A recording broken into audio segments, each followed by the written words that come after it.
जय जगन्नाथ श्रोता बंधु।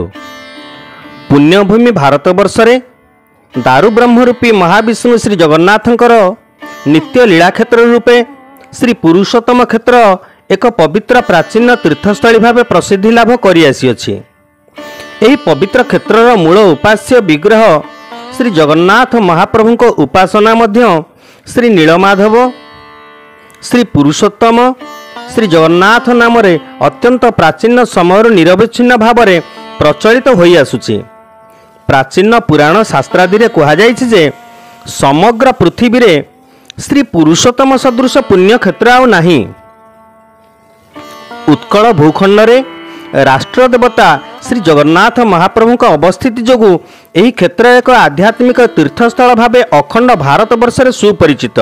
विश्वास करा जाए जे गंगा जल रे मुक्ति, वाराणसी जल एवं स्थल रे, किंतु श्री पुरुषोत्तम बा श्रीक्षेत्र रे जल स्थल और अंतरिक्ष रे सर्वत्र प्राणी माने मुक्ति लाभ करिथांती।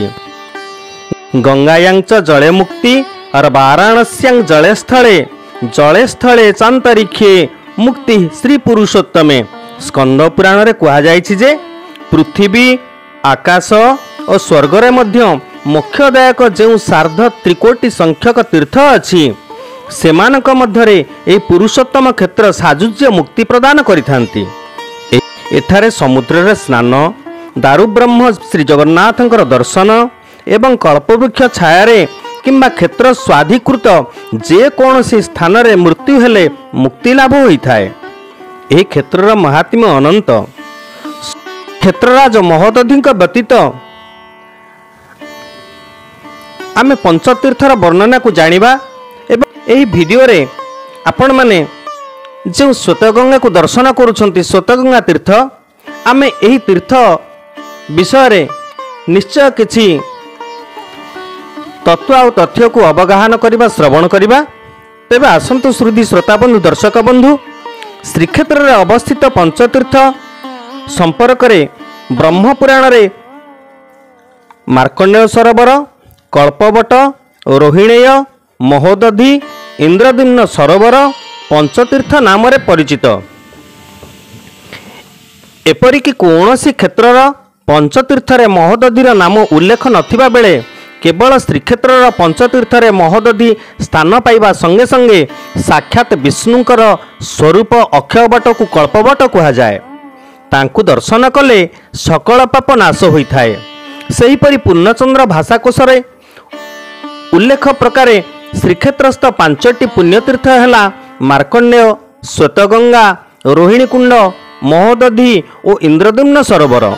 प्राचीन पुराण और आध्यात्मिक शास्त्र रे पंचतीर्थर महात्म्य बहुल भाव वर्णना करा जायछि। भारत और नेपालर विभिन्न प्रांतरु आगमन करुथिबा तीर्थयात्री माने एही पंचतीर्थ को दर्शन करिथांती। पवित्र श्रीक्षेत्र रे प्रतिष्ठित केतक तीर्थ पुष्करिणी तीर्थयात्री तथा आगंतुक भक्त मानक मध्य सुपरिचित। हलधरंक स्मृति दर्पण रे मार्कंडेय पुष्करिणी, समुद्र और इंद्रद्युम्न सरोवर तीर्थ हिसाब से गृहीत हेबा संगे संगे श्वेतगंगा और रोहिणीकुंड को मध्य पंचतीर्थ रे अंतर्भुक्त करा जायछि। तेबे विभिन्न शास्त्रकार रचना रे श्रीक्षेत्र रे तीनोटी पुष्करिणी को निर्विवाद तीर्थर मर्यादा दिया जायछि। श्रीमंदिर सिंहद्वार ठारू समुद्र कूल पर्यंत जाइथिबा मुख्य रास्ता तथा बालीसाही मध्यवर्ती स्थान रे दक्षिण काली मंदिरर दक्षिण भाग को श्वेतगंगा पुष्करिणी अवस्थित। एही सरोवर ठारे श्वेतमाधव और मत्स्यमाधव पूजित होउछंती। श्वेतराजांक नामानुसारे उक्त सरोवर नाम श्वेतगंगा रखा जाइथिबा केतक पंडित मत प्रकाश करिसंती।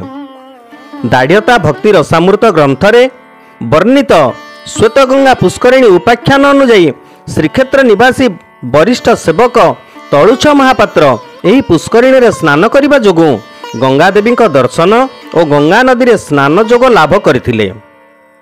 श्वेतगंगा पुष्करिणीटी रास्ता पतन ठारू प्राय 40 फुट निम्न रे अवस्थित। एही पुष्करिणीर दैर्घ्य 254 फुट और प्रस्थ 184 फुट। ଗୋବିନ୍ଦ କେଶରୀ ଶ୍ଵେତଗଙ୍ଗା ଚାରିପାର୍ଶ୍ୱରେ ପାହାଚ ନିର୍ମାଣ କରାଇଥିବା ମାଦଳା ପାଞ୍ଜିରୁ ଜଣାଯାଇଥାଏ। ଅନେକ ତୀର୍ଥଯାତ୍ରୀ ଏଠାରେ ସ୍ନାନ କରି ନିଜକୁ ପବିତ୍ର ମନେ କରିଥାନ୍ତି। ସମ୍ପ୍ରତି ପୁଷ୍କରିଣୀର ପରିଚ୍ଛନ୍ନତା ଓ ସଂରକ୍ଷଣ ବାଲିସାହିର କେତେକ ଉତ୍ସାହୀ ଯୁବକମାନଙ୍କ ଉଦ୍ୟମରେ କରାଯିବା ଏକ ପ୍ରଶଂସନୀୟ ଅଟେ। ସୁଧୀ ଶ୍ରୋତାବନ୍ଧୁ, ଦର୍ଶକ ବନ୍ଧୁ, ଶ୍ଵେତଗଙ୍ଗା ପୁଷ୍କରିଣୀ ବା ଶ୍ଵେତଗଙ୍ଗା ତୀର୍ଥ ବାବଦରେ ଆପଣମାନେ ତ ଅବଗତ ହେଲେ। ବାଣୀ ଟିକେ ଏଇଠି ବିଶ୍ରାମ ଦଉଛି। ଜୟ ଜଗନ୍ନାଥ, ଜୟ ଜଗନ୍ନାଥ, ଜୟ ଜୟ ଜଗନ୍ନାଥ।